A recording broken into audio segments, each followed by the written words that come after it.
আসসালামু আলাইকুম।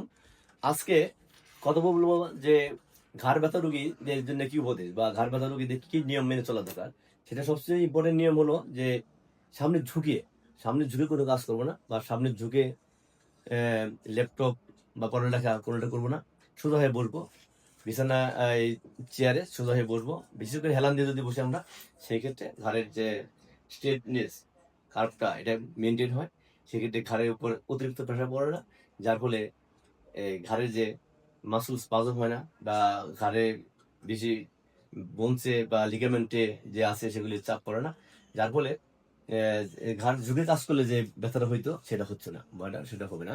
সেই জন্য ঘাড়কে এটা, আর বিশেষ করে অনেক সময় পড়ালেখার ক্ষেত্রে সামনের দিকে কিছুক্ষণ 20 সেকেন্ড পর পর করে 20 মিনিট পর পর 20 সেকেন্ড সামনের দিকে তাকানো, যার ফলে এই যে জড়তা এসে যায় ঘাড়িতে, সেটা কিন্তু দূর হয়ে যাবে। এটা বলা হয় rule of 20। Rule of 20 20 minute পর 20 সেকেন্ডের জন্য 20 ফুট দূরত্বে কিছুক্ষণ 20 সেকেন্ড চেয়ে থাকা, রুল অফ 20। এটা যদি মানি, সেক্ষেত্রে আমাদের ঘাড়ের ব্যথার অনেকটা উপরে হতো এবং